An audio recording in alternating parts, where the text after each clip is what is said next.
pour cette Raboura, donc sur la Suga de une bracha sur un Issour. Est-ce qu'on peut faire une bracha sur un Issour? Alors, en fait, on a un pasouk dans Teilim qui est à la base de tout ce din. Donc c'est le pasouk dans Perek Yud, pasouk Gimel, qui il est le racha Artabat Nafsho, Botsa Berach Nietz Hashem. Que si quelqu'un, dans le Gemara on explique que si quelqu'un vole, alors automatiquement il va faire une bracha qui est Niutz, qui est Nav HaKadosh Baruch Hu. Sur ça il y a une marloquette. Comment expliquer ce pasouk? Est-ce qu'on dit que puisque c'est une bracha qui va énerver Hashem, donc ne la fais pas, t'es pas tour, il ne faut pas faire de bracha? Ou bien on dit non, effectivement, tu t'es mis dans une situation où tu vas faire une bracha Beissour, comme il faut, mais tu dois la faire. Tu dois faire cette bracha, tu es obligé, et tu vas devoir énerver HaKadosh Baruch Hu. Donc ça c'est la marloquette. La marloquette, elle démarre avec dans une Gemara, dans la Mishnah, dans Perek Shvi'i de Brachot, dans la bracha de Zimoun, enfin le Zimoun, le din de Zimoun. Est-ce qu'on fait Zimoun sur un Issour? Alors elle nous dit deux possibilités. Donc soit c'est un Issour qui est un vrai Issour, comme Tevel, etc. Alors là il n'y a pas de Zimoun. La Mishnah nous dit que à une Mezamnin, on ne fait pas de Zimoun là-dessus. Et sinon, il y a des Issourim qui sont plus cales. Rashi va dire que ça ressemble à des Issourim. C'est pas vraiment des Issours. Bon, c'est des Issours plus cales, comme des mailles par exemple, où on voit que on peut. Là, la Mishnah nous dit qu'on peut faire Zimoun. Donc il y a deux possibilités. Est-ce que donc ça, je peux dire on va se rassembler alors qu'on a mangé un Issour ou pas? Ça c'est sur ça c'est la Mishnah. Et sur cette Mishnah, il va y avoir une marloquette entre le Rambam et le Ravad. Comment on comprend cette Mishnah? Est-ce qu'on parle de Zimoun? Et donc automatiquement je peux déduire aussi pour les brachot, donc pour le Birkat Amazon par exemple, ou bien je dis non, c'est pas lié, donc même si je peux pas faire Zimoun, je devrais faire Birkat Amazon. Donc ce sera la marloquette entre le Rambam et le Rabad, qu'on verra juste après, c'est la base, cette marloquette c'est la base de toute la Sugia. Mais avant ça on va étudier Rashi, c'est intéressant. Rashi, qu'est-ce qu'il pense Rashi sur la Mishnah? Sur la Mishnah et juste après sur la Gemara, puisque le Bet Yosef va nous dire que Rashi pense, comme le Rambam, qu'on verra plus tard, que on doit faire une bracha, on ne doit pas faire une bracha Be'avera. Alors, je vais vous lire Rashi. Donc, en fait, Rashi, il est sur la Mishnah.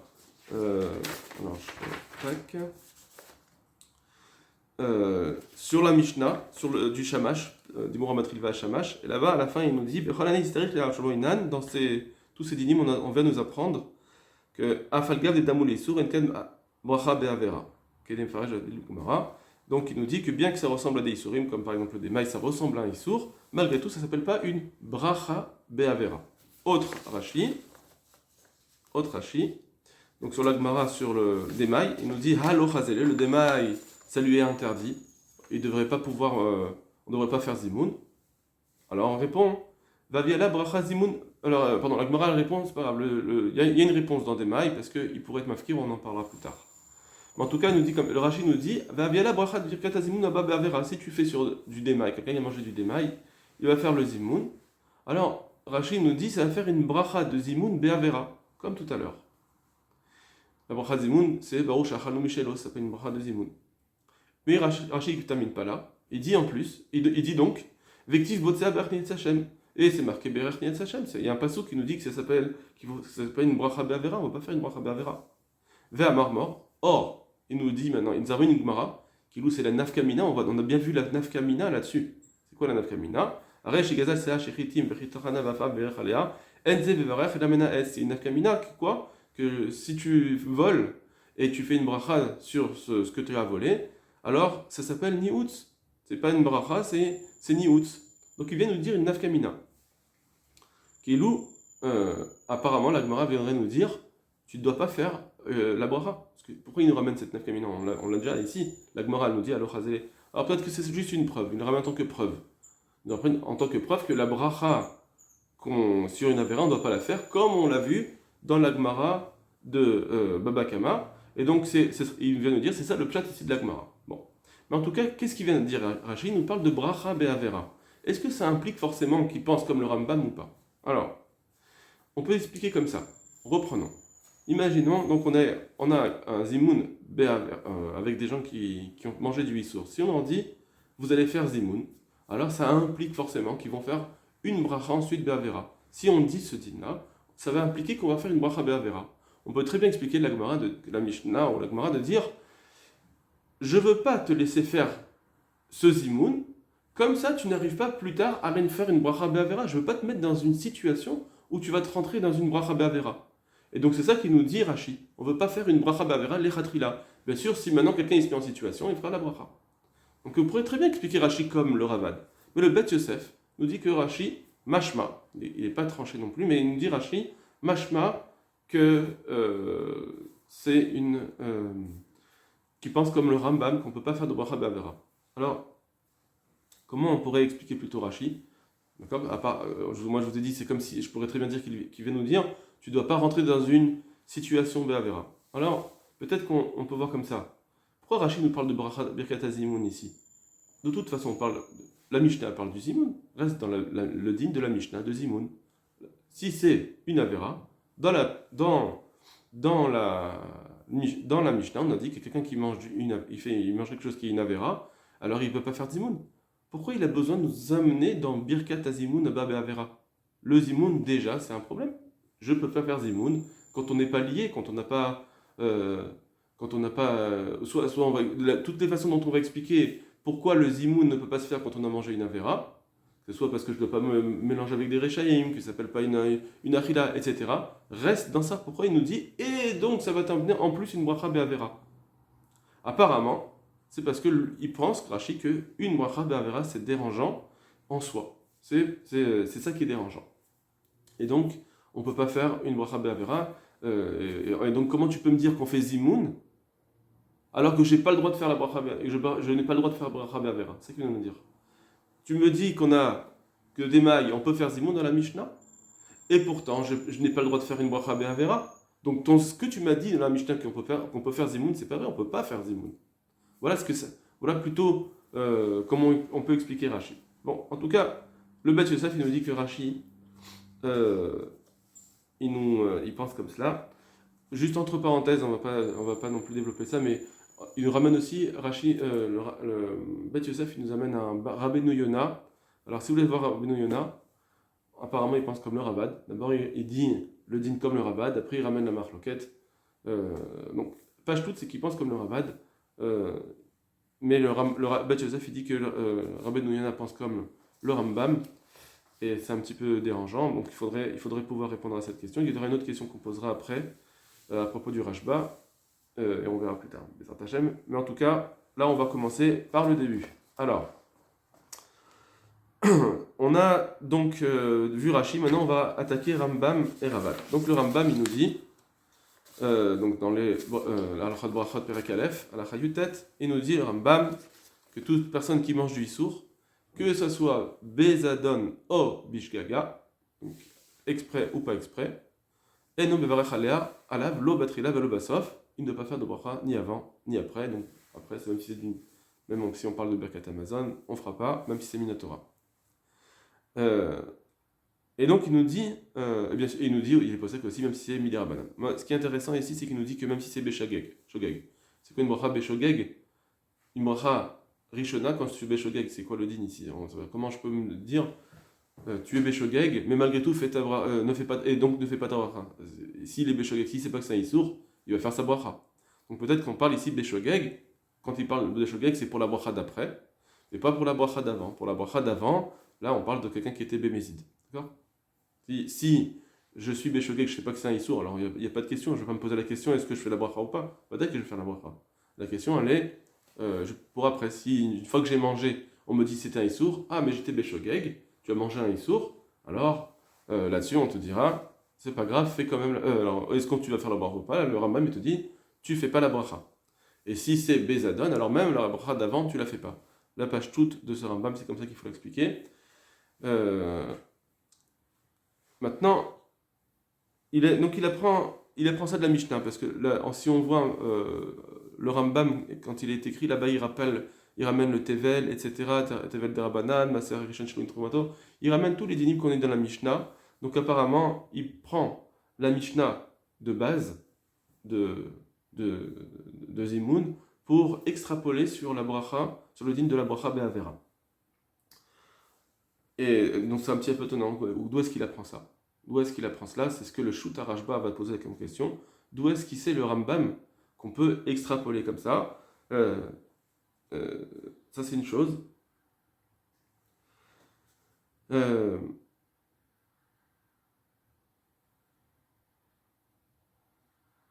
Autre chose, si dans la Mishnah, on me dit je ne peux pas faire Birkat Amazon, d'accord? Si la Mishnah vient nous dire, c'est quelqu'un qui a mangé Ververa, non seulement il ne peut pas faire Zimoun, il ne peut pas faire Birkat Amazon. Si je ne peux pas faire Birkat Amazon, alors on va dire que je ne peux pas faire Zimoun. Pourquoi c'est une couchia sur le Rambam ça? Pourquoi la Mishnah va me parler de Zimoun? Birlal, tu n'es même pas réel de Birkat Amazon. Donc tu n'as pas besoin de faire Zimoun, c'est Vadaï. Qu'est-ce que la Mishnah va nous dire? Tu ne dois pas faire Zimoun. Alors il y a un Kesef Mishneh qui nous dit tout est inclus. Quand on nous dit Zimoun, c'est Zimoun et Birkat Amazon. C'est ça que va nous dire la Mishnah. Et c'est l'Avdavka. Là, le Ridouche, il est surtout dans la Sefa. Quand on nous dit que dans la Sefa, dans le Démaï, je peux faire, Vadaï que je dois faire Birkat Amazon, mais en plus aussi, je peux même faire Zimoun. Kilou, il y avait le Kesef Mishneh nous dit il y avait une possibilité de dire quand même tu ne fais pas Zimoun, malgré tout tu fais Zimoun. Et puisque dans la Sefa on a enseigné cela, dans la Recha aussi on a enseigné Zimoun, c'est l'Avdavka. Donc ça c'est une réponse pour le Rambam. Le Rambam, donc ici il apprendra qu'on peut tout faire, mais on n'a pas encore prouvé. On n'a pas encore prouvé que cette Mishnah part des deux, d'accord? Le Rambam il l'extrapole. Il faudra trouver d'autres preuves où je pourrais me dire que je n'ai pas le droit de faire de bracha. Le Ra'a il essaye de ramener une preuve. Vous pouvez voir le Ra'a dans les Chidushim par rapport au Shamash. Bon, il faut comprendre cette preuve, je préfère ne pas développer là-dessus. Maintenant, ce qui nous intéresse un peu plus, c'est sur la Svara du Rambam. Pourquoi finalement, on ne peut pas faire de bracha sur une Avera? Quel est le problème? Alors, il y a deux possibilités de comprendre. Est-ce que je dis, parce que j'ai fait une action, Maasé Avera, je fais une action d'Avera, et je ne peux pas faire une bracha alors que je viens de faire une action d'Avera. Quand je vais faire une action de Avera, et je dis, béni, tu es à Kadesh Baruch Hu, tu fais des Averot et tu bénis. D'accord? Ça, c'est une chose. Ceux qui vont dire qu'on fait comme une bracha, ils vont dire non. Est-ce que quelqu'un qui a mangé un oignon, il doit manger encore un autre oignon? C'est-à-dire quelqu'un qui mange quelque chose de pas bon, qui va sentir mauvais, il va manger encore un autre pas bon. Oui, tu fais un massa avera, c'est pas grave. Mais d'un autre côté, tu vas pas encore continuer ta avera. Tu as fait un massa avera, mais d'un autre côté, fais ta bracha. Pourquoi tu vas faire et une avera de manger un interdit et en plus de ne pas faire la bracha? Ça, en tout cas, c'est une explication, une possibilité d'expliquer. Première possibilité, donc c'est un massa avera, on ne fait pas une bracha sur un massa avera. Deuxième façon d'expliquer, c'est de dire non. C'est sur le chafetz, l'objet. L'objet lui-même, l'aliment qu'il a mangé, c'est une avera en soi, c'est quelque chose de issour, aux yeux de la Torah, c'est quelque chose de pas bon, de pas beau, d'accord? Que Hachem il se dégoûte, c'est un issour. Puisque c'est un issour, je ne peux pas faire une bracha sur un issour, béni que tu m'as donné ce morceau de cochon, c'est pas possible. D'accord? On ne peut pas faire une bracha sur quelque chose qui est dans la Torah, elle nous dit éloigne-toi de ça. Donc c'est deux possibilités.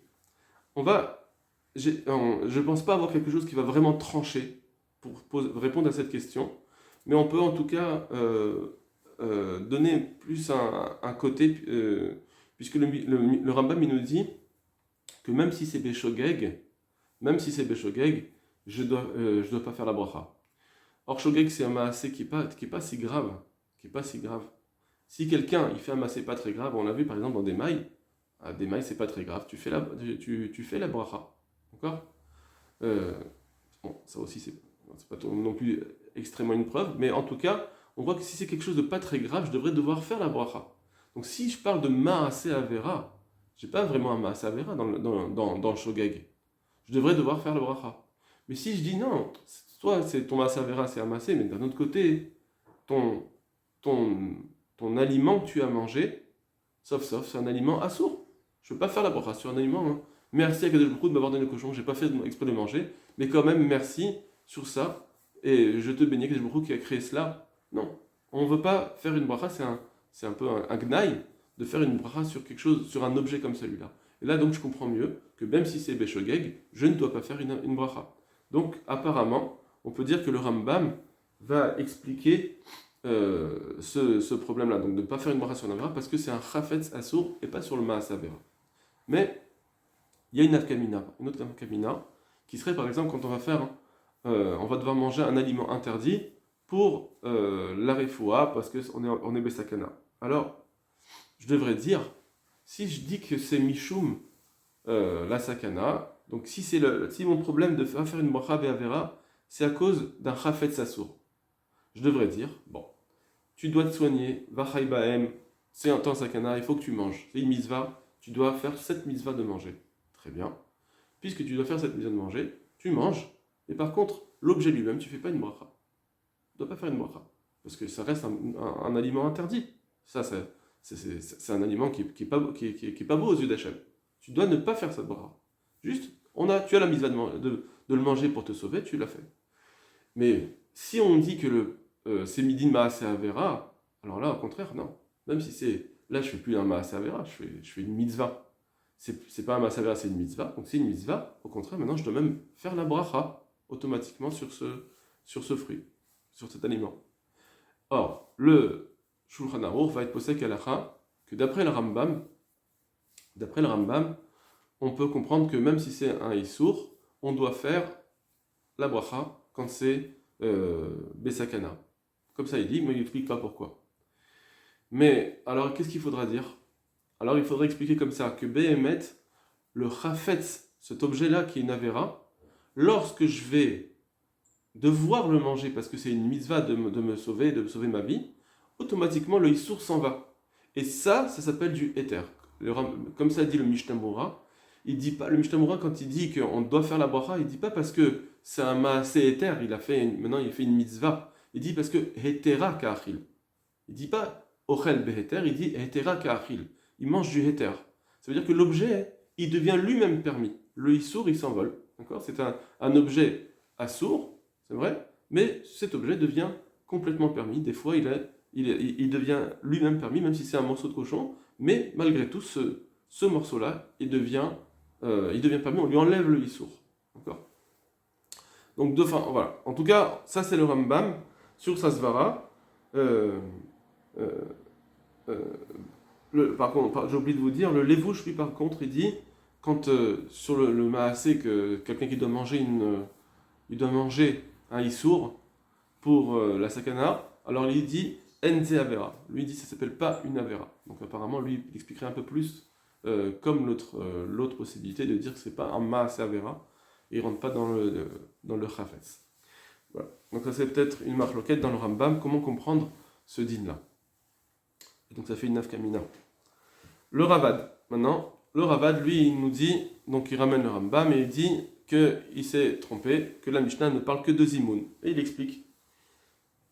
Il dit, on peut comprendre le Zimoun que la Torah nous a dit qu'il ne faut pas faire de Zimoun quand c'est un Issour, parce qu'il n'y a pas de fixité, on n'est pas fixe, personne on ne s'est pas lié. Le Rashba va nous expliquer c'est quoi qu'on ne s'est pas lié, c'est parce qu'on a un rachat, il ne peut pas se lier avec un autre rachat. Tosfot va expliquer autrement, mais en tout cas, le Rashba il dit on ne peut pas se lier avec un rachat, donc puisqu'on ne peut pas se lier avec un rachat, alors il n'y a pas de chashivut, kviut, c'est pas kavura, c'est comme s'ils avaient mangé séparément, comme s'ils avaient mangé des fruits.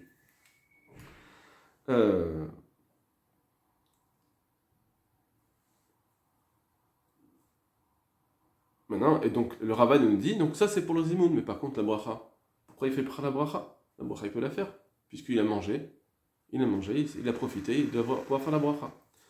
Pour le zimoun, Tosfot explique un peu différemment. Tosfot ils disent là-bas, parce qu'ils posent une question, ils disent comment ça se fait que quand je mange un issour et les deux autres ils mangent un éther, je ne peux pas faire zimoun, alors que quand c'est un Kohen qui mange la trouma et des Israël qui mangent les choulin, là ils peuvent faire zimoun, pourtant le Israël ne peut pas manger. Donc il dit que malgré tout, là-bas on peut faire zimoun. Là-bas on peut faire zimoun dans le Kohen. Comment ça se fait? On voit là-bas qu'on ne va pas dans les deux sens, même si le Israël ne peut pas manger du Kohen, le Kohen il peut manger du Israël. Donc même si ça n'est pas dans les deux sens, la Mishnah nous dit qu'on peut faire zimoun. Pourquoi chez nous, quelqu'un qui mangeait Be'avera, c'est vrai que les autres ne peuvent pas manger de lui, mais lui il peut manger des autres. Pourquoi on ne ferait pas zimoun?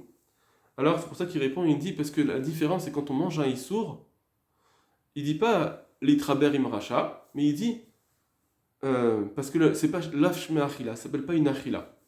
Soit il dit, ça s'appelle pas, quand je mange, ça s'appelle pas une achila. Or, c'est marqué vachalta vesavarta. Tu ne sais pas, tu veux pas faire une bracha de zimoun si tu n'as pas mangé, entre guillemets. Bien que ça s'appelle manger, par exemple. Quelqu'un il va être hayav, malkout, etc. s'il mange un issour. Mais les inyan azimoun, ça s'appelle pas une achila. Ça s'appelle pas une achila. Be'ene azimoun. Alors, on pourrait comprendre d'après cela, d'après Tosfot, que ça ne s'appelle pas une achila, et automatiquement, comme c'est marqué vachalta vesavarta, c'est ce que Rachid nous ramène dans une autre sugia, que si on ne peut pas dire vachalta vesavarta, donc il n'y aurait pas de chiyuv bracha. Et donc, pareil ici, Tosfot pourrait, apparemment, il pourrait dire que ça ne s'appelle pas une achila, et donc il n'y aurait pas de bracha à faire, tu vas faire la bracha. Bon, ça c'est une parenthèse dans Tosfot. Maintenant, ça c'est donc dans le zimoun, comment ils expliquent zimoun. Mais dans les brachot, le Ravad nous dit bien que puisque là j'ai rien qui m'empêche de faire la bracha, donc je dois faire la bracha. Pourquoi? Puisqu'il a profité, donc il faut faire la bracha.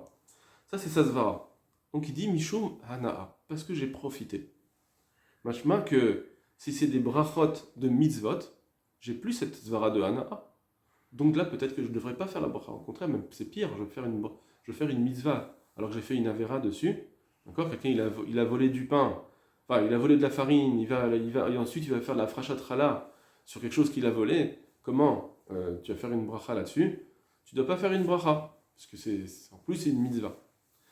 Or, on verra que Behemet, le Roche, va expliquer le Ravad, enfin, dans sa Shita, il va dire que de la même façon que je dois faire les brachot sur la consommation, je dois faire aussi les brachot de mitzvot dans Afrachat Chala.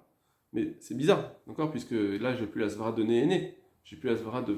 Puisque tu as profité, tu es obligé de manger. Pardon, tu as mangé, tu as profité, donc tu es obligé de faire la bracha. Là, j'ai plus cette svara dans Birkat HaMitzvot. Les mitzvot, lave les hanot nitanu. J'ai pas ce digne de Hana'a. Donc, comment je peux lier les choses? Comment le Rosh il nous dit que ça revient au même. Si je peux faire la bracha d'après le Ravad sur la consommation, bien que c'est un issour, je dois faire aussi la bracha sur le mitzvot. Alors, peut-être, j'ai pas eu de réponse pour l'instant, mais peut-être qu'on peut dire comme ça. En fait, ce que le Ravad vient nous dire, c'est la chose suivante. Zimoun, quand c'est un issour, j'ai cassé la possibilité de faire Zimoun. Il n'y a pas de ribour. Depuis le début, il n'y a rien qui s'est fait. Il n'y a pas eu de chalout. Rien qui a commencé à se produire. Alors que dans une consommation, oui, j'ai consommé, j'ai été néné. C'est ça le propre d'une consommation, c'est d'être néné. Si j'ai aucun profit dans une consommation, je ne fais pas de bracha. À partir du moment où je consomme, à partir du moment où j'ai été néné, il y a eu une chaloute, il y a eu quelque chose qui s'est passé. Donc s'il y a quelque chose qui s'est passé, sur cette action qui s'est passée, on te dit de faire une bracha. Donc tu dois faire la bracha. En réalité, donc ça revient même pour les mitzvot. Moi, j'ai fait la frachat chala. C'est mon pain, c'est la farine, etc. J'ai fait la frachat chala. D'accord? Si en plus il y a eu chinouille, on verra plus loin, c'est que j'ai même plus besoin de rendre le blé. Quand j'ai fait de la farine, etc., le blé, je n'ai plus besoin de le rendre, je dois rendre la valeur, l'argent, mais le blé est à moi. Donc c'est mon pain maintenant, puisque c'est ma pâte, je dois faire la frachat chala, j'ai un chiyuv de frachat chala, j'ai le droit de manger ce pain. Donc puisque j'ai un chiyuv de frachat chala, il y a une mitzvah qui tombe. Puisqu'il y a une mitzvah qui tombe, elle se fait, il y a quelque chose qui se passe, donc oui, tu dois faire une bracha.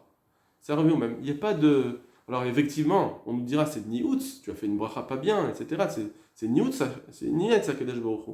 Par contre, malgré tout, il y a quelque chose qui s'est passé, dès que quelque chose se passe, alors on doit faire une bracha. C'est ça que peut-être que le Rosh a compris dans le Ravad. D'accord? De la même façon que dans une consommation, puisqu'il y a eu une hana'a, un profit, donc il y a eu quelque chose qui s'est passé, il y a eu ce qui s'appelle une nachila, puisqu'il y a eu une nachila, alors automatiquement, tu dois faire la bracha. Alors pareil, dans les mitzvot, il y a eu une mitzvah qui s'est passée, donc tu dois faire la bracha. Donc c'est pour ça que peut-être le Rosh va extrapoler dans les brachot de mitzvot et pas seulement dans les brachot de Hana'a. Peut-être que si on lisait que le Ravad, on pourrait dire que le Ravad a accepté de faire les brachot que sur les brachot de consommation. Voilà pour le Ravad. Alors, ici on voit que le Ravad il n'est pas revenu sur le din de Shogeg ou Mézid. D'accord? Apparemment, quand il vient contrer le Rambam, sur Shogeg et Mézid. On verra que le Taz, lui, il veut dire que ce que le Ravad il a dit, c'est que dans Shogeg. Mais en réalité, dans ce que le Ravad dit de faire la bracha, c'est que s'il était Shogeg, mais Mézid non. Déjà, on parle ici de bracha avant et après. quand on parle de bracha avant, apparemment, ça n'existe pas le din de Shogeg.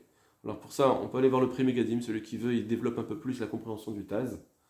Mais la pashtout du Ravad, et tout le monde le dit, même le Taz lui-même, d'autres Acharonim le disent, que la pashtout du Ravad, c'est et Shogeg et Mézid, et bracha avant, et bracha après.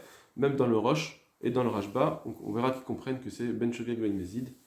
Si vous regardez dans les mots, vous verrez qu'il n'y a pas de différence entre Shogeg et Mézid.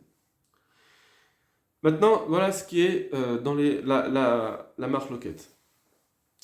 Maintenant, on va essayer d'amener des preuves. Alors, le Bet Yosef d'abord. Le Bet Yosef va ramener une preuve qui a l'air. Je ne vois pas de contradiction à cette preuve. Il ramène une Tosefta qui dit qu'on n'a pas le droit d'être Moshit Issour l'Israël, on n'a pas le droit de transmettre un Issour à Israël. C'est interdit de donner un Issour à manger, par exemple, à un Israël, à un Nazir, on ne peut pas lui donner du vin, c'est interdit de le faire. Et là-dessus, la Tosefta, elle dit Ve'al kulan en bachin, on ne doit pas faire de bracha dessus, on ne doit pas faire de zimoun, ve'en on imamen, on ne répond même pas amen à sa bracha. Donc apparemment, là, on a une preuve très forte qu'on ne doit pas faire de bracha. Les autres Rishonim n'ont pas ramené cela, c'est un peu étonnant. Mais le Bet Yosef, en tout cas, il ramène cette Tosefta, qu'on voit qu'on ne fait pas de bracha sur un Issour. On a, après le Rashba, qui nous ramène une autre preuve. D'accord, après avoir expliqué le Ravad, il nous dit que lui, il pense comme le Rambam. Alors, avant d'amener cette preuve, il faut savoir que ici, le Rashba, dans les Chidushim, il dit explicitement qu'il a une preuve pour le Rambam, il pense comme le Rambam. Mais dans le Shut Rashba, c'est l'inverse. Il dit que non, il faut faire comme le Ravad. Le Rashba, le Rambam n'a aucune preuve. Comme ça, il dit. Alors, apparemment, on m'a dit que d'après Rav Moshe Levi, il explique cette contradiction. Surtout que, le Bet Yosef lui ramène que le Rashba dans les Chidushim. Il nous dit le Rashba, il pense comme, le Rambam. Et il ramène pas le Shut Rashba. Alors, c'est bizarre. Alors, apparemment, c'est bizarre surtout que quand on ramène un shoot, il est beaucoup plus important dans la halakha que des chidushim. D'accord ? En général, on préfère le shoot, quand on veut être posé avec la halakha, on prend un shoot, le responsable. Alors, il faut expliquer qu'en réalité, peut-être que c'est ce que dit le Rav Moshe Levi dans Birkat Hashem, il dit que les chidushim ont été écrits après le shoot à Rashba, et ça expliquerait qu'en réalité, le Rashba, après, a été choserbo, il s'est remis vers l'avis du Rambam. Bon. Parenthèse fermée. Le Rashba donc ramène une autre braïta pour prouver comme le Rambam. Il dit dans Mabé Madlekim qui dit le ridouche dans des mailles on peut faire avec un démail on peut faire Irouv, on peut faire la bracha, on peut faire les imouns, etc.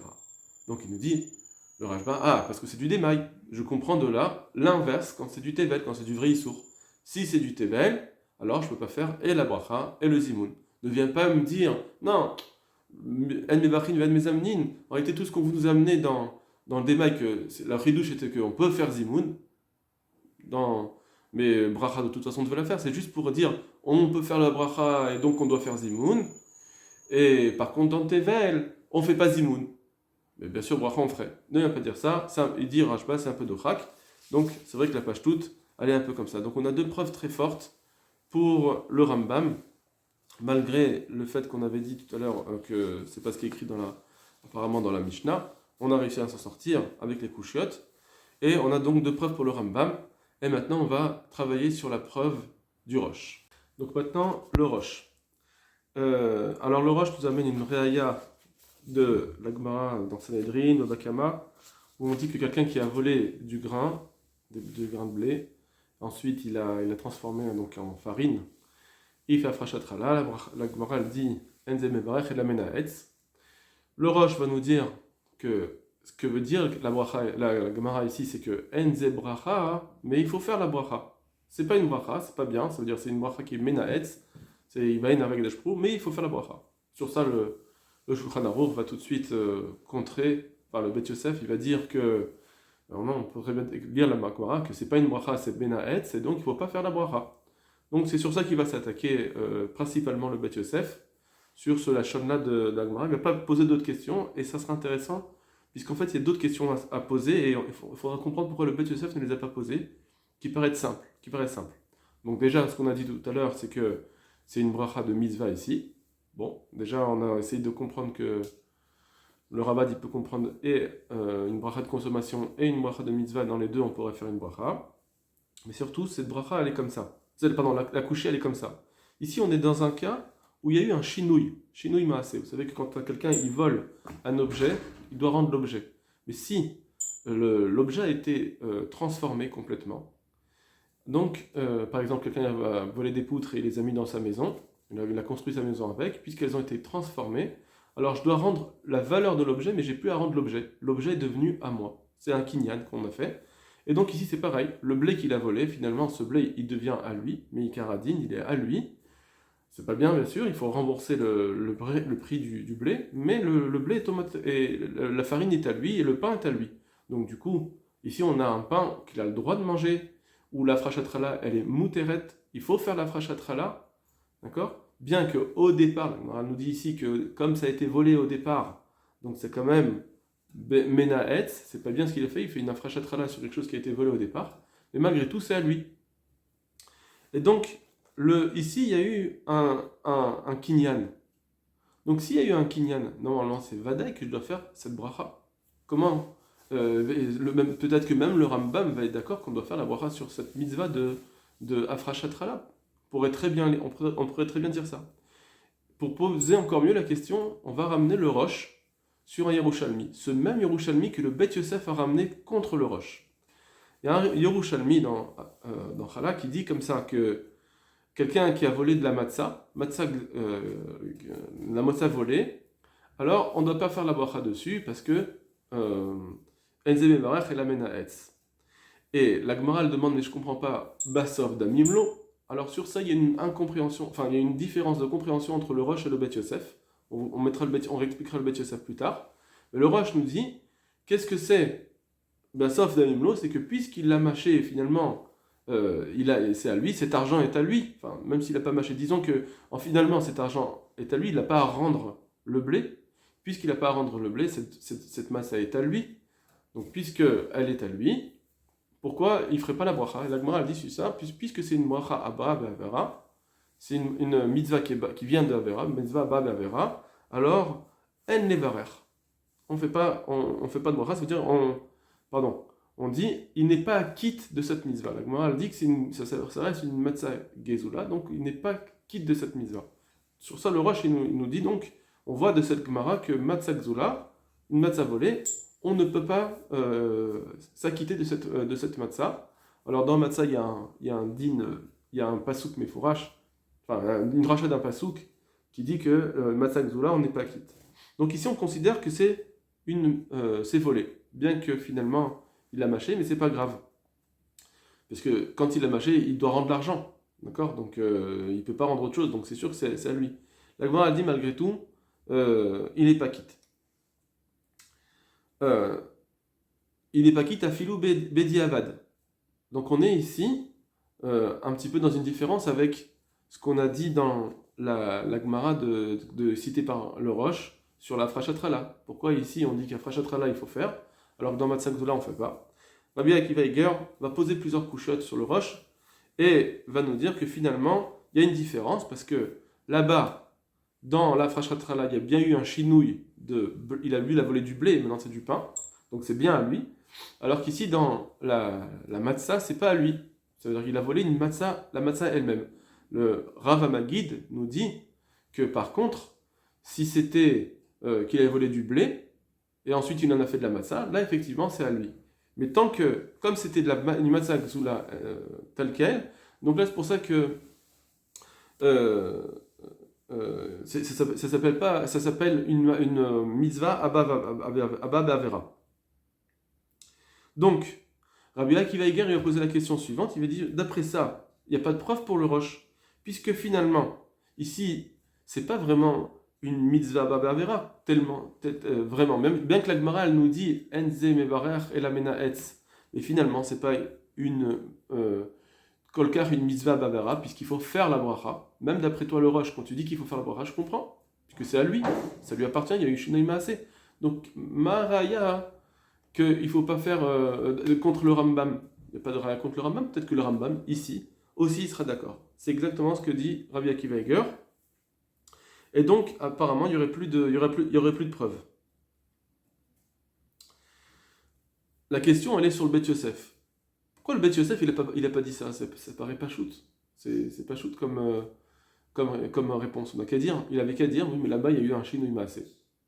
On pourrait dire, donc, peut-être que d'après le Bet Yosef, même avec un Shinui Maaseh, je n'accepte pas de faire de bracha. D'accord? Et en réalité, on verra que c'est une marloquette en réalité sur une bracha de consommation. Sur la bracha de mitzvah, tout le monde est d'accord de dire que, et c'est le Shulchan Aruch lui-même, il nous dit que même s'il y a eu un Shinui Maaseh, il le dit par exemple dans Lulav, Tavresh Menutet, le Rama, il le ramène aussi, il est d'accord avec ça, que même s'il y a eu un Shinui Maaseh, on ne fait pas une bracha sur une mitzvah. D'accord? Et donc il explique la Frashatrala comme cela. Maintenant, quand on va parler de bracha de consommation, alors là, ça sera peut-être différent. Ce qui est intéressant, en tout cas, ici, c'est qu'on parle ici de bracha de mitzvah, et le Shulchan Aruch, il s'oppose à lui sur cela, sur ce digne de bracha de mitzvah. Donc là, lui, il dit qu'il faut faire la bracha de mitzvah. Quand il y a eu... il dit, lui, le Bet Yosef, il comprend qu'il faut faire, il faut faire la bracha.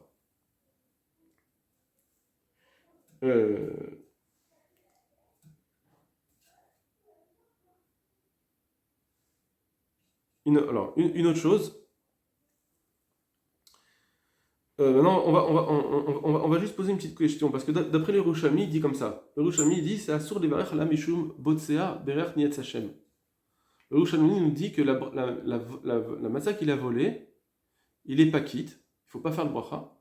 Et pourquoi on ne fait pas de bracha? Parce que Botsea Berech Nietz Hashem, il aurait dû dire beaucoup mieux, ce Yerushalmi. Il aurait dû dire puisque je ne suis pas acquitté de cette mitzvah. Donc il n'y a pas de mitzvah du tout. Donc comment il peut faire une bracha? C'est même pas une Nietz Hashem ici, c'est faire une bracha sur une mitzvah qui n'est pas accomplie. Il n'y a pas de bracha à faire puisqu'il n'y a pas de mitzvah. Donc ça c'est une petite coucha que je demande. Donc ça serait pour ça qu'il faudrait, ça doit être interdit d'être mevarer et pas à cause de Berech Nietz Hashem. Donc il faudrait comprendre. Voilà pour le Rosh. Maintenant.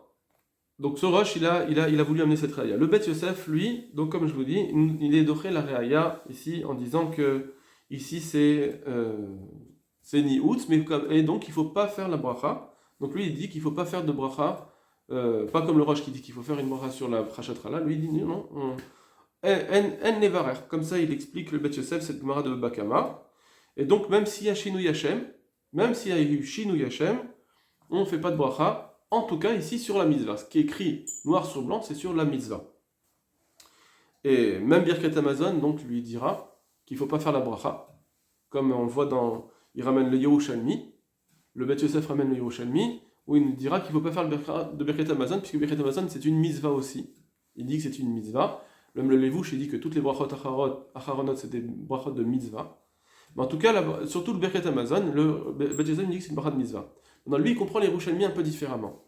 Le Yerushalmi, quand il dit son opposition, il dit mais pourtant Bassof Damim, à la fin finalement il lui donne que de l'argent. Quelle est l'opposition ici? C'est pas comme le Rosh qui nous a dit que finalement, puisque cette matzah est à lui, pourquoi il n'est pas acquitté? C'est pas ça. Il dit que d'accord, je fais pas la bracha sur, je dois pas faire la bracha au début sur cette matzah, etc. Parce que c'est une matzah gzoula.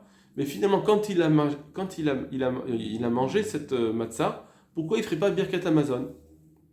Voilà comment il comprend. Bassof, finalement, à la fin, il devrait faire Birkat Hamazon, puisque ça y est, cette matzah est à lui. Quand il a mangé, elle est devenue à lui. Pourquoi il ne ferait pas Birkat Hamazon?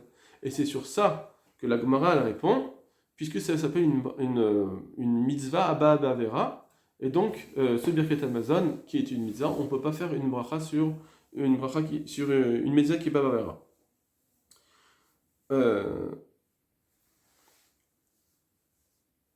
En tout cas, d'après ce Bet Yosef, donc on a posé la question, on a dit que d'après le Yerushalmi, on devrait dire que puisqu'il n'y a pas de mitzvah, il n'y a pas du tout de bracha.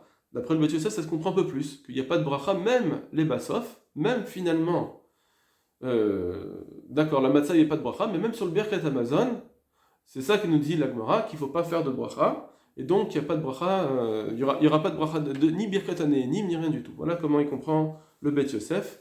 de ce Yerushalmi. Donc on a dit, d'après le Roche, c'est pas tellement une couchère parce que lui il comprend qu'on parle que de la mitzvah de matzah. Est-ce que finalement il y a eu la mitzvah ou pas? Le Beth Yosef nous dit non, on parle aussi des Birkat Anénim, le Birkat Amazon ici dans Basaf. Donc on voit d'ici qu'on ne fait pas de Birkat Anénim sur une Avera. Voilà la preuve du Beth Yosef. Donc maintenant, Ma'adin, d'après le Beth Yosef, finalement, on veut essayer de savoir, Ma'adin, dans le Beth Yosef, s'il y a eu Shinui Hashem, il y a eu un vol, et il y a eu Shinui Hashem, ça a été transformé, est-ce que malgré tout, je dois faire les brachot sur Brachot Anéinim? Alors, donc le Magen Avraham, je veux d'abord vous dire, je veux d'abord dire les choses dans l'ordre. On a plusieurs avis. D'abord, il y a l'avis du Levouche lui-même. Le Levouche, il dit que si il n'y a pas eu de Shinui Hashem, on ne fait pas de bracha. D'accord, il est d'accord avec le Shulchan Aruch qu'on ne fait pas de bracha sur du vol, tant qu'il n'y a pas eu Shinui Hashem. Mais s'il y a eu Nishtanet, s'il y a eu Shinui Hashem, alors il faudra faire toutes les brachot. Ça, c'est le premier avis. Donc, il n'y a pas eu de Shinui, on ne fait aucune bracha. Il y a eu Shinui, on fait toutes les brachot. Le Bach, il dit non. S'il a volé du blé, alors on fait toutes les brachot, puisque c'est devenu à lui.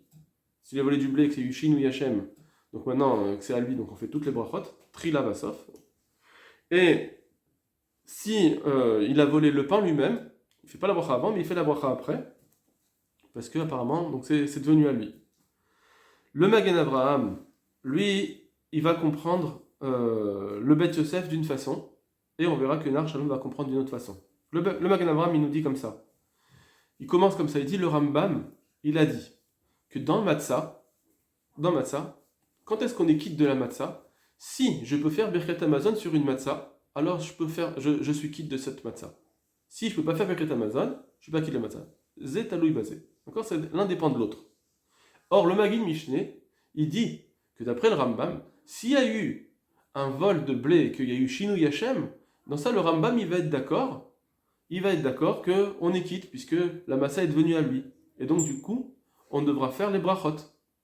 Et il nous dit, et ça, le Beth Yosef, il n'est pas d'accord. Le Beth Yosef, le Ramagan Avraham, il dit que le Beth Yosef, puisqu'il a été makché sur le roche Stam, il a été makché, sur la Frashatrala, etc., il a ramené ce Yerushalmi, il a compris que le Beth Yosef, quand il est makché sur le roche, il est makché à la colle. Il dit non, on doit faire une bracha, parce qu'il y a eu Shinui Hashem, en tout cas, on fait pas de bracha, excusez-moi. On fait pas de bracha, même s'il y a eu Shinui Hashem, dans la Frashatrala, on fait pas de bracha sur la Frashatrala, pareil, on fera pas de Afrasha sur les Birchot Anéinim, rien ne change. Donc le Magen Avraham a compris que le Beth Yosef dit qu'on ne fait jamais de bracha, Shinui Hashem ou pas de Shinui Hashem. Mais le Magen Avraham lui-même dit que s'il y a eu Shinui Hashem, si ça a été transformé, malgré tout, on fera en tout cas la bracha du Birkat Amazon qui est Minatora. Lui, il veut dire que quand il y a eu Shinui Hashem, on fera, puisque c'est Minatora, alors au moins on fait cette bracha finale qui est Minatora. Mais le Nar Shalom nous dit non. Il comprend le Beth Yosef différemment. Le Beth Yosef dit que toute la koushia qui a été donnée sur le roche, c'est dans les brachot de mitzvot, parce que c'était Afrashatrala, etc. Là-bas, il y a eu Shinui Hashem, et malgré tout, tu veux faire une bracha? Non, on ne fait pas de bracha, même s'il y a eu Shinui Hashem. Donc, dès qu'il y a une mitzvah, on ne fait pas de bracha, même s'il y a Shinui Hashem. Par contre, pour les brachot de consommation, alors si c'est s'il n'y a pas eu Shinui Hashem, donc c'est le vol lui-même, donc c'est mamash, une achila be'avera, vadaï qu'on ne va pas faire la bracha d'après Shulchan Aruch, mais s'il y a eu Shinui Hashem, alors dans ce cas-là, puisqu'il y a eu une transformation de ce blé, maintenant c'est mon pain, il est à moi, j'ai le droit de le manger, d'après la Torah j'ai le droit de le manger, j'ai le droit de faire Afrashatrala, etc. Dans ça, c'est mistaber que puisque j'ai le droit de le manger, alors automatiquement, je dois faire une bracha. Donc c'est sûr il nous dit le Nar Shalom, que c'est sûr qu'il faudra faire une bracha, la brachot anéinim, quand il y a eu Shinui Hashem, on fera toutes les brachot. Et donc quand il a posé la question alors il prouve après, maintenant il énumère tout le Nar Shalom, la question du Beth Yosef sur la Afrashatrala, donc c'est une bracha de mitzvah, Dans le din de Tarmat, le Siman Tavresh Memtet, c'était une mitzvah de Lulav. Alors là-bas, il nous dit que même, là-bas, il dit le Shulchan Aruch, même s'il y a eu Shnei Hashem, on ne fait pas de bracha. Pourquoi? Parce que c'est une bracha de mitzvah. C'est pire. Quand il y a une bracha de mitzvah, c'est pire. Le Yerushalmi, qu'on dit qu'il ne fait pas de bracha de Birkat Hamazon. Alors, qu'est-ce qu'il dit le Yerushalmi, le Nar Shalom, comment il explique? Comment il explique le Beth Yosef dans ce Yerushalmi? Alors il dit, pourquoi on ne fait pas de bracha sur le Birkat Hamazon? Parce qu'il a volé de la matzah elle-même. Là-bas, au Yerushalmi, on parle de ça. Il parle qu'on a volé la matzah. Mais s'il avait volé du blé, alors effectivement, il faudrait faire la bracha. Stam, on aurait pu expliquer autrement aussi, puisque le Shulchan Aruch lui-même, il dit que le Birkat Hamazon, c'est une bracha de mitzvah. C'est une bracha de mitzvah. Alors, tu n'avais qu'à dire, le Nahar Shalom, tu n'avais qu'à dire que c'est une bracha de mitzvah, même s'il y a eu Shinui Hashem, on ne ferait pas Birkat Hamazon. On dirait que d'après le Nahar Shalom, quand il y a eu Shinui Hashem, et on dit qu'on fait les brachot, on fait même le Birkat Hamazon, bien que c'est une bracha de mitzvah. Donc ça, c'est un peu une différence. C'est une question qui se pose. Le Levouche lui dit que c'est toutes des brachot de mitzvah, toutes les brachot acharona c'est des brachot de mitzvot. Donc ça sortirait que, encore une marloquette dans cette compréhension du Beth Yosef, si on dit qu'il y a eu Shinui Hashem, alors on fait les brachot anénim. Est-ce que Birkat Hamazon ou brachot acharonot, ça rentre dans ce cas? Aussi le Nahar Shalom, il faut comprendre aussi dans le Nahar Shalom qui dit que une leïssa, ça s'appelle pas Shinui Hashem. Quand on va mâcher, ça s'appelle pas que maintenant que tu as mâché, c'est plus le pain, le blé, c'est plus c'est plus le pain que tu as volé. Et donc effectivement, tu dois faire la brachot puisqu'il nous dit que quand dans les Yerushalmi on parle d'une matzah qu'on a volé, la matzah elle-même, et c'est pourquoi on ne fait pas Birkat Hamazon puisqu'il a volé la matzah elle-même. Donc là, il n'y a pas eu de Shinui Hashem. Donc bien qu'il a finalement mâché cette matzah, malgré tout, il est d'accord, il est dans le shalom qu'il ne faut pas faire la bracha. Donc, d'après lui, ça sort que l'Eïssa, ça ne s'appelle pas Shinui Hashem. Parce que si c'était Shinui Hashem, on aurait fait la bracha du Birkat Hamazon. Voilà un peu pour ce qui est du Gezel. En fait, donc c'était vraiment le centre d'épreuve du Beth Yosef, du Rosh, etc. Maintenant, on peut parler un petit peu, on va être d'autres points rapidement qui sont intéressants pour la lacha. Alors d'abord, le Imre Imet, il ramène ce Rambam, et donc comme ça est d'accord le Mishnah Moura, de dire que quand le Rambam dit qu'on ne fait pas de bracha harona, d'accord, c'est même s'il a mangé que des via, les chora, d'accord, on dit qu'on ne fait pas de bracha harona, même s'il a mangé que des via. Or, là-bas, que des via c'est Minatora, le Birkat Hamazon il est Minatora.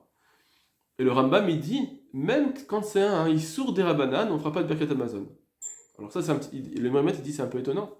Comment on peut dire que quand il y a une Avera qui est Mid'Erabanan, donc aux yeux de la Torah, c'est pas une Avera, quand il a mangé, tu ne vas pas faire Birkat Hamazon. Pourtant, Birkat Hamazon est Minatora, il est Chayav, il est toujours Chayav, puisqu'il n'y a pas ici Berar Niyat Hashem, normalement, puisque aux yeux de la Torah, il n'a pas fait d'Avera. C'est que aux yeux des Rabbanan. Alors comment on peut expliquer?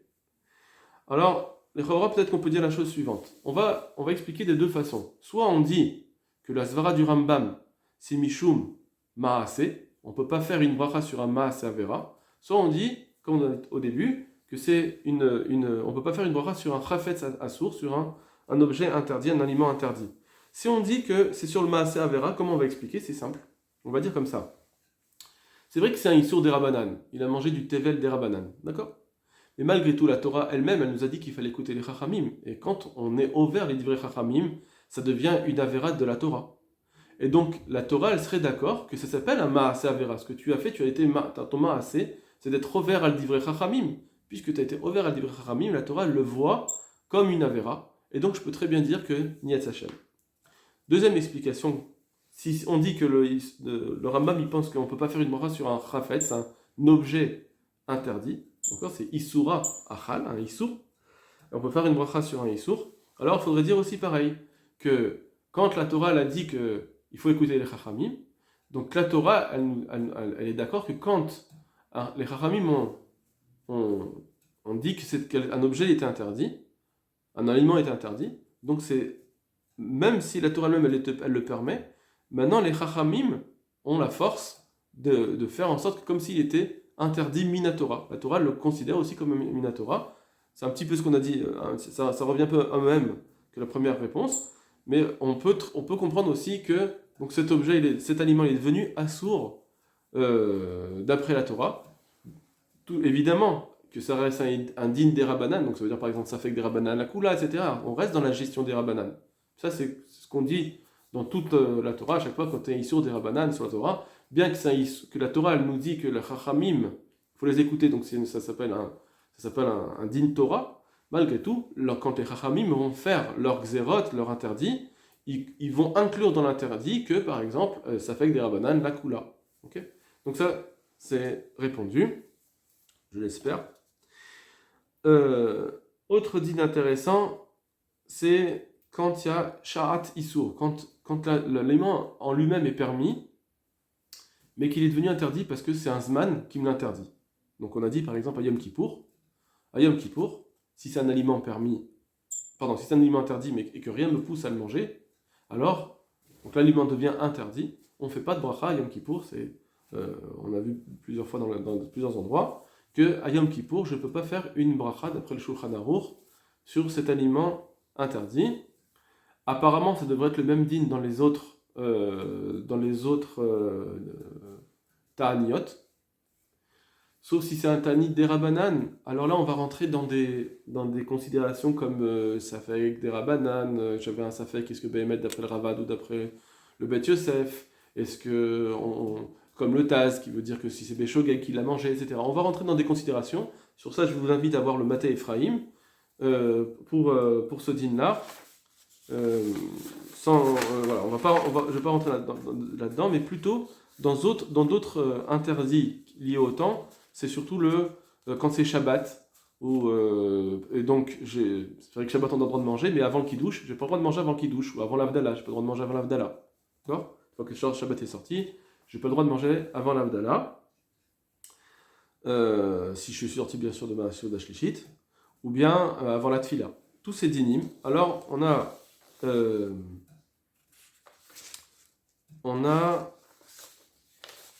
le Yigirot Moshe, Rav Moshe Feinstein, il y a aussi Rav Klein, qui disent que c'est moutard. C'est moutard, il faut faire la bracha. Même si quelqu'un il a mangé, ou imaginons qu'il a mangé par inadvertance, ou bien s'il va manger, en tout cas, on fera la bracha. Il dit, c'est pas pareil que le siman kouf tzedek vav, donc le siman où on mange un issour, parce que là-bas c'est un issour be'etzem, c'est pas un issour lié au temps. Mais c'est très étonnant, puisque Yom Kippour, on a été posé la lacha, qu'on ne doit pas faire la bracha. Donc ils n'ont pas expliqué quelle est la différence entre Yom Kippour et manger avant le kiddush. Alors il me semble qu'il fallait dire la chose suivante. D'accord, c'est aussi, j'ai pas vu écrit, parce que c'est une réponse de ma part, et évidemment, on peut être contre. Donc, en fait, à Yom Kippour, le Issour sur l'Achila, c'est devenu un Issour Be'etzem en réalité. Parce que tout Yom Kippour, c'est de dire cet aliment, on n'a pas le droit de manger. On peut pas manger un aliment. Ça veut dire pour l'alimentation, se nourrir, c'est interdit en soi. On veut pas. On veut que tu recules, tu prennes du recul par rapport à la matérialité. Donc, à Yom Kippour, on veut pas que tu manges. L'aliment, il est devenu un interdit Betsem. C'est un peu, si vous voulez, à Pessah, un peu différemment, mais à Pessah, voilà, c'est le temps qui me dit que ce pain est interdit. Mais malgré tout, Betsem, le pain est devenu interdit à cause du 15 Nissan. Ce pain est devenu un interdit en soi. D'accord ? Évidemment, si quelqu'un va manger du pain à Pessah, va dire qu'il ne doit pas faire la bracha. Parce que c'est devenu un Issour Be'etzem. Pareil, Yom Kippour, c'est devenu un aliment interdit parce que ce jour-là, on ne doit pas manger. Alors que le Kiddush et l'Avdallah, l'interdit de manger avant le Kiddush et l'Avdallah, c'est pas stam parce que j'ai pas le droit de manger. C'est parce que c'est Mishum Kvod à Kiddush. C'est Mishum Kvod à Tfila. C'est Mishum Kvod à Avdallah. Je ne dois pas manger à cause d'autre chose. C'est pas que l'interdit en soi. J'ai pas d'interdit en soi de manger. J'ai pas un problème d'en manger. J'ai un problème de ne pas faire Kavod à Kiddush ou Avdallah. Donc c'est devenu là indirect. Donc c'est peut-être pour ça cette différence qui ferait Rav Moshe Feinstein, la Vachalom, entre Kiddush et Yom Kippour. Un dernier point, petit point, c'est les quand est-ce qu'on appelle un Issour Kal ou pas? Alors, un Issour, pas Issour Kal, je veux dire un Issour qui n'est pas un Issour grave, et là-dessus, on voit qu'il y a des permissions, comme dans des mailles, on a dit par exemple on a le droit de faire la bracha là-dessus. Alors, on a un Pri Megadim qui nous dit le din de la Aïssa chez Ninosha Bechalav. Vous savez qu'on n'a pas le droit de faire un pain au lait ou un pain à la viande s'il n'y a pas vraiment de différence dans ce pain, dans sa forme, parce que sinon on a peur qu'on va finir par le manger. Donc ce pain au lait, on va le manger avec de la viande. Donc c'est un issour. Et d'ailleurs, il faut même jeter ce pain. On n'a pas le droit. Les Chachamim ont fait une xéra. Voilà, et donc le pain est devenu interdit. On ne peut pas le manger, on ne peut rien y faire. Et donc le Pri Megadim dit, puisque les Issourim des Rabbanan sont interdits, lui aussi, c'est un Issour Be'etzem, donc je peux pas le manger, et donc je ne peux pas faire la bracha. Ça c'est le Pri Megadim. Le Rabbi Akiva Eiger, il vient avec une Tarana, et il nous dit non, c'est un peu différent. C'est un Issour plus calme qu'un Issour des Rabbanan classique, parce qu'en réalité, j'ai une solution pour le manger. Il ramène un créti ou pléti qui dit que si je le découpe en petits morceaux, on pourrait le manger. C'est-à-dire que c'est pas un issour, c'est un peu comme des mailles. J'ai une solution pour le manger. Des mailles, on a dit, les pauvres, ils peuvent le manger tel quel. Il n'y a rien besoin de faire. C'est pas un issour en soi. Donc pareil, si quelqu'un qui n'est pas pauvre, il pourrait décider de se rendre pauvre, de se rendre efker senechassim, c'est bien, et donc il pourrait, la Gemara nous dit, puisqu'il pourrait faire cela, alors s'il a mangé du démail, il fait la bracha dessus. D'après le Shulchan Aruch, il fera la bracha dessus. Donc c'est pareil ici, en fait, dans la Issa Sheninosha Bechalav, ce pain au lait, puisqu'on pourrait trouver une solution de le manger en le coupant en petits morceaux et le donnant à plusieurs personnes, d'après le Kreti ou Pleti, alors c'est pourquoi si quelqu'un il mange ce pain tel quel, alors il devra faire la bracha. Comme ça dit Rabbi Akiva Eiger. Donc, et il dit, on a un klal un petit peu avec ce Rabbi Akiva Eiger, de nous dire que fait-ce que ça s'appelle un Issour Kal, c'est quand c'est un Issour où on a des façons de le manger de façon bééter sans le transformer complètement. Sur cela, il dit le Chazonish, il dit aussi pareil que c'est un Issour Kal des mailles, puisqu'on peut aussi trouver une solution pour le manger bééter. Soit le donnant aux pauvres, soit en se rendant soi-même pauvre, puisqu'il y a une solution, alors c'est bon. Mais par contre, il dit, attention, le tevel, la trouma, aussi, je pourrais dire, si je voulais, j'aurais pu faire la frachatama asrot et troumot, j'aurais pu faire le prélèvement de ce pain. Mais donc j'ai un pain qui est venu avec du tevel, on a dit qu'on n'a pas le droit de faire la bracha dessus. Mais je pourrais très bien dire aussi, voilà, si je voulais, j'aurais pu faire la fracha sur ce pain et je serais quitte. Alors, il dit, là on ne dit pas ça, puisqu'on voit que dans des mailles, on ne fait pas la bracha dessus. Quelle est la différence dans Tevel? Quelle est la différence, le Chazonish nous dit, entre Tevel et des mailles? Alors, en réalité, c'est parce que Tevel, quand je veux faire la fracha, je dois faire une réparation sur l'objet lui-même. Je dois faire une réparation directement dans cet objet. Alors là, ça ne s'appelle pas un Issour Kal. Dans des mailles, je peux faire facilement je peux faire en sorte de le manger, de la réparation, de façon indirecte, d'accord? Soit je me rends pauvre, soit je le donne à des pauvres, etc. Donc je ne fais pas une réparation directe sur l'aliment. Apparemment, peut-être qu'on peut dire que dans Issa Sheninosha Bechalav, peut-être qu'il sera, alors j'ai un petit doute, est-ce qu'il sera d'accord avec le Pri Megadim, puisque finalement, si je veux le manger bééter, il faut que je le découpe en petits morceaux et je le donne à plusieurs personnes. Donc là, ça serait un petit peu faire comme là, faire Afrachat Amasrot Trumot. Ou bien on dit que peut-être il serait d'accord avec Rabbi Akiva Eiger, que c'est pas vraiment une réparation, ça s'appelle pas vraiment une réparation en soi, c'est juste je les découpe en morceaux, mais ça s'appelle pas considéré comme une réparation et ça reste un Issour Kal. Voilà un petit peu encore un objet à réflexion. Il y a encore pas mal de nafkaminot sur cette souga, mais je pense qu'on a déjà dit pas mal de yesodot. Voilà, j'espère que ça vous a plu, qu'on a été assez clair, et kol tov lachem.